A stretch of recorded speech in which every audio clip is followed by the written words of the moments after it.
Outer Wilds has quite literally changed the way that I look at the world. And I'm not talking about the, oh wow, I've gained a new perspective on the meaning of life and all that nonsense.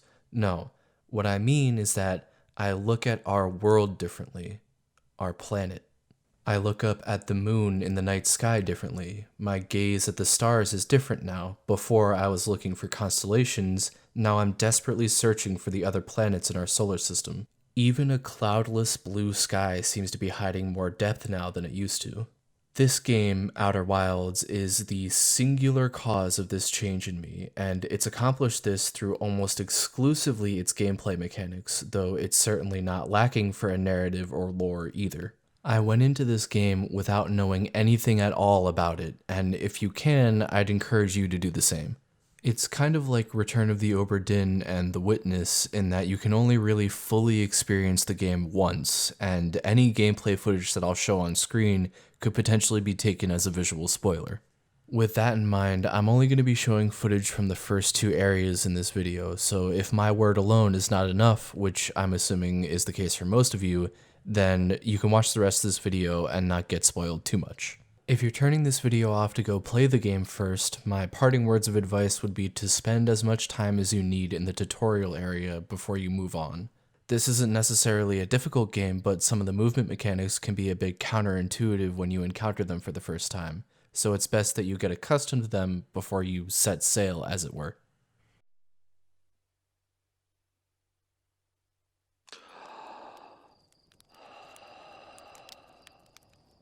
So what is Outer Wilds, and why should you care about it?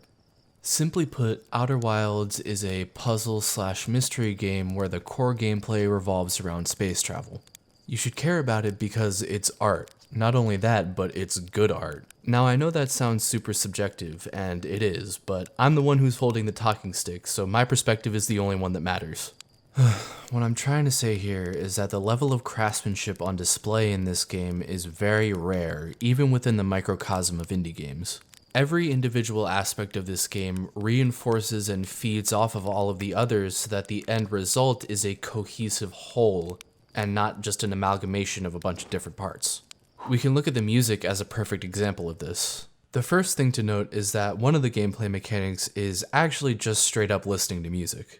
One of the first items that you get in the game is the signal scope, which functions essentially like a radio, but instead of turning a dial to different frequencies, you point the scope at different objects, and then it'll play whatever that object is playing.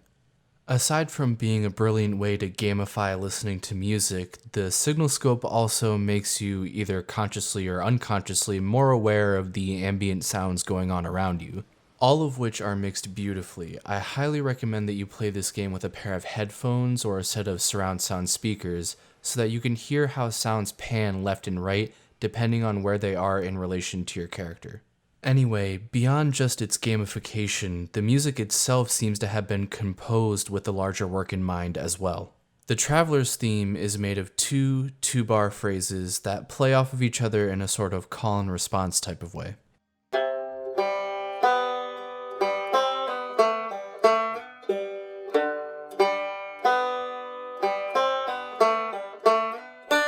It's fine on its own, if a bit repetitive, but the chords underneath it really give it some life. There's nothing crazy going on with them, but they move up and down in a slow, sort of methodical fashion. It's evocative of a deep breath. It's somewhat lonely, but it's also very calming. Take a listen.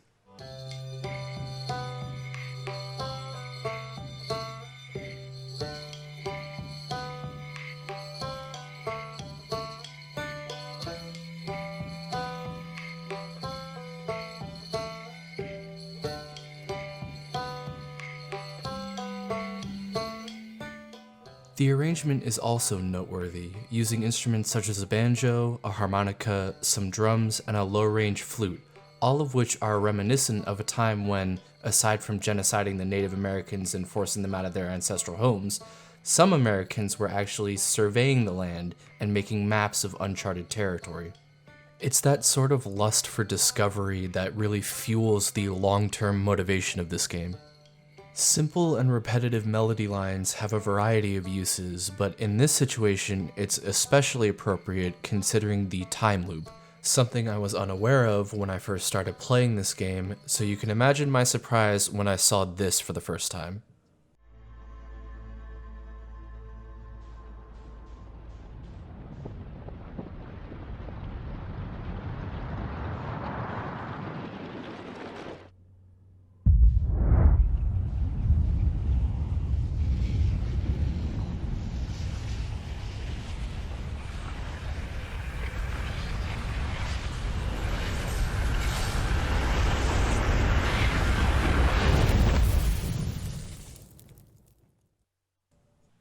At the beginning of this video, I said that this game didn't change my perspective on life and death, and while I still think that's true, there is a fair amount of waxing philosophic about the existence of sentient life in a universe destined to end in a state of lukewarm homogeneity.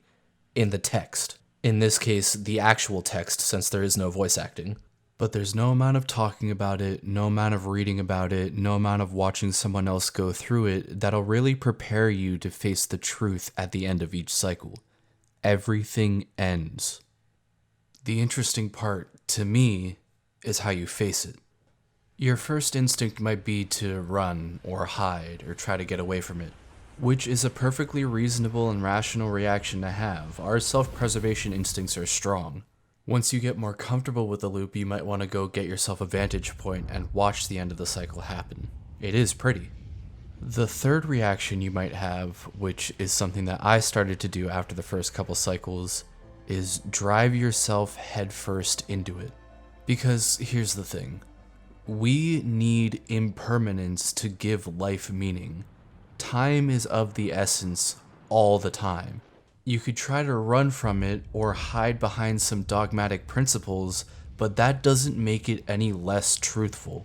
In the end, what I find most effective is embracing that truth for all it's worth. Now, don't get me wrong, I don't have a death wish, but the idea of death as a part of life is exciting to me. It's almost encouraging in that it gives you the courage to do the things that you think are right, especially when it comes to your own self. I would even say that this line of thinking is exactly the motivation of why I'm doing this right now. If I died tomorrow, I would want to say that I tried. Even more than that, I would want to say that I didn't give up. Now, I will admit that I did have these beliefs before I played Outer Wilds, but the game really puts a spotlight on this issue, and I hope that some people out there, when they play it, gain a better understanding of the truth of death and life. Now, I'm just a guy with a microphone and some editing software, so please take this with a grain of salt. But I really do think that everyone could stand to think about this issue a little bit more. Everybody has to think about it. It's just that there are so many distractions, and so many video games can be used as distractions that sometimes we can lose sight of the things that are important to us personally. Outer Wilds is a really special game because it gets this point across without seeming preachy or rambling as I just did. If confronting difficult truths about the human condition doesn't excite you, well then don't worry, there's plenty more to admire about Outer Wilds. One of the most impressive things about this game is its physics engine, which simulates in real time an entire solar system, complete with 5 distinct planets, several moons, and even a comet. Everything has been compressed in size in order to make space traveling gameplay feasible, but all of the relative physics are present. It's not real to the point of tedium, though. The game walks a fine line between realism and fantasy, and I think it walks it very well. I'm not quite sure how they did this, but it's the best gamification of space travel that I've ever experienced in a game. I'm not going to talk about the ending. The only thing that you need to know is that it is extremely satisfying, which is really difficult with this type of game.